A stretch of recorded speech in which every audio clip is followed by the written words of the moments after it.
Hi everybody. In this video, we're going to go over the fallacies of reasoning that are covered in Chapter 5. The purpose of this chapter is to introduce students to fallacious reasoning and to learn to recognize some of the most common ones, the common fallacies of argumentation and reasoning. So let me share the screen with you here. Here we go. So there's two categories of fallacies. One is fallacies of irrelevant premises, where the premises are irrelevant to making a case for the conclusion. The second are fallacies that have unacceptable premises. So let's get into some of these very interesting ways of thinking and presenting cases. You probably have seen many of these before. So first comes the genetic fallacy, and that is arguing that a claim is true or false solely because of its origin. This is similar to the ad hominem fallacy, or appeal to the person, but in the genetic fallacy, we're going to distinguish it from the appeal to the person by saying that the genetic fallacy is not about the person, when it's about the origination of the idea itself, and not so much about attacking the person. Okay, so here's an example of genetic fallacy. We should reject the proposal for solving the current welfare mess. It comes straight from the Democratic Party. So you can see here that the basis for the argument comes from where the idea comes from, where the proposal comes from, not the actual merits of the proposal. We're going to go kind of fast through these. So this is a video, so you can always stop and go back. And also look in the book where there's some more information on each one of these. This is just kind of a review, assuming that you've already read the chapter. So the second fallacy we're going to look at is composition. Now, composition is often confused with division. So think about from where it starts to where it goes. Composition goes from the ground up, insofar as it says what is true of the parts must be true of the whole. So an example of this, the atoms that make up the human body are invisible, therefore the human body is invisible. This is a silly argument, of course, but it makes the point nicely that what is true of the parts must be true of the whole.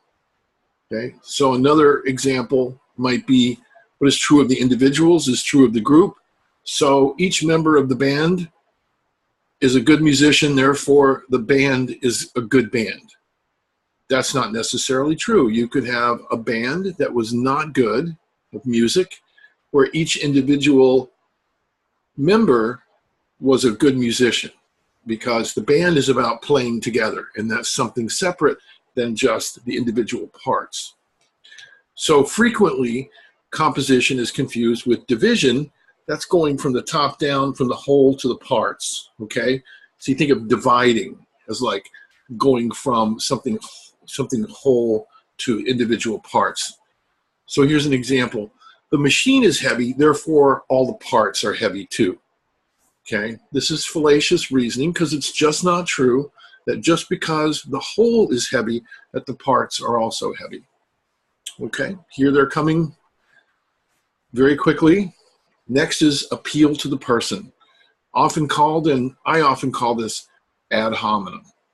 Ad hominem is the German, it's not the German, it's the Latin, toward the man, so toward the human, meaning to the man, rejecting a claim by criticizing the person who makes it rather than the claim itself. So for instance, we should reject Chan's argument for life on other planets. He dabbles in the paranormal, right? So it's trying to discredit the individual rather than the argument itself.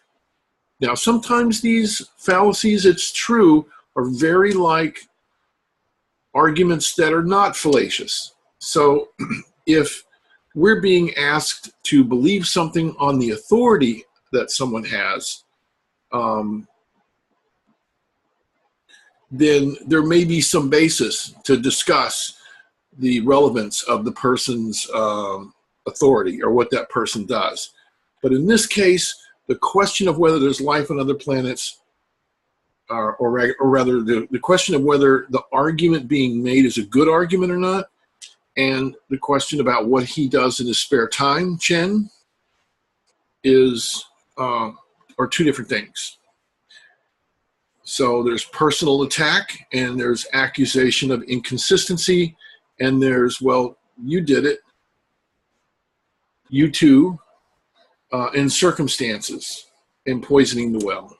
Okay, I'm just going to go past those rather quickly. There's more explanation of those in the book, as I say. Next is equivocation. Someone is equivocating when they use a word in two different senses in an argument. So only man is rational, no woman is a man, therefore no woman is rational. You can see here that man, the word man, is being used in two different sentences, one to mean all humans and one to mean the biological sex man. Another is appeal to the masses. And this is when one argues for a claim that it must be true merely because a lot of people believe it. So, of course, war is justified. Everyone believes that it's justified. Okay, some of these are really obvious, some of them not quite as obvious. Appeal to tradition, just because it's part of a tradition, therefore it's true. So acupuncture has been used for 1,000 years in China. It must work because it's been used for so long. Well, the efficacy of the treatment is not proven by the fact that it's been used for a long time. Perhaps it's a superstitious belief based on no actual case-based evidence. Perhaps it does work. Of course, it doesn't mean that it doesn't work. A fallacious argument is, we can't take a fallacious argument and therefore conclude that what it's arguing for is false. We just are not given with a fallacious argument. We're not given evidence that it's true if it's in this fallacious form. Okay, I'm going to go a little bit quickly past that. That's in the book. The next one we're looking at is appeal to ignorance. And that's arguing that a lack of evidence proves something. So no one has shown that ghosts aren't real, so they must be real. Right? So a lack of evidence isn't an argument that something is therefore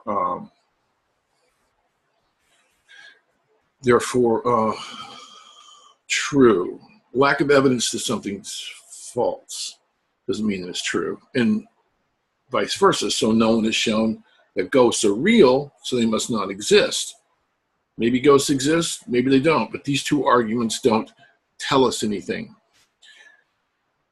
about whether it is or not, the basis upon whether the basis to believe one or the other. The next one, coming fast and furious here, appeal to emotion. That's when one uses emotions only as premises in an argument. So our example, you should hire me for this network analyst position. I'm the best person for the job. If I don't get a job soon, my wife will leave me and I won't have enough money to pay for my mother's heart operation. Come on, give me a break. Now, very sad example, to be sure, but the point here of the example is to show that even though there is a compelling emotional appeal, there's no basis for arguing that the person should be hired for the position. There's nothing relevant to the performance on the job from that, okay? The next one, red herring. Folks used to, apparently, I'm told, I've never done this myself, but throw people off the track when they were being chased by taking a herring and dragging it across the road, okay? And taking it down a path that, and then they would go the other way, that they were not going, so they would go the other way. So the posse or the people chasing them would go in a different direction. So the deliberate raising of an irrelevant issue during an argument. So here's an example. The subject is changed. Every woman should have a right to an abortion on demand. No question about it, okay? That's the claim. This is not yet the argument. So the argument given is these anti-abortion activists block the entrances to abortion clinics, threaten doctors, and intimidate anyone who wants to terminate a pregnancy. They have just changed the subject. They have just thrown a herring across the road and run the other way. So there's no basis, according to this argument, to accept the conclusion of the argument. The next one is straw man. You may hear this a lot. You see this a lot. Actually, you see all these a lot, unfortunately. Distorting, weakening, or oversimplifying of someone's position so it can be more easily attacked or refuted. Example, Senator Kennedy is opposed to the military spending bill, saying that it's too costly. Why does he always want to slash everything to the bone? He wants a pint-sized military that couldn't fight off a crazed band of terrorists, let alone a rogue nation. You can see where the opposing argument has been strawmanned. Sometimes it's used in that term. It's been strawmanned, or it's sort of a verb tense there. In common parlance today, there are terms like steel man. The opposite of straw man would be steel manning an argument. When you steel man an argument, it's where you make your opposing argument as strong as you can make it.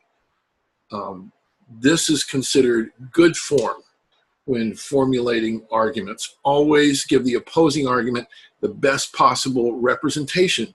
That's considered fair. That's considered the right, appropriate way to make a good argument against something, is always give it the strongest interpretation. Okay, begging the question, arguing in a circle.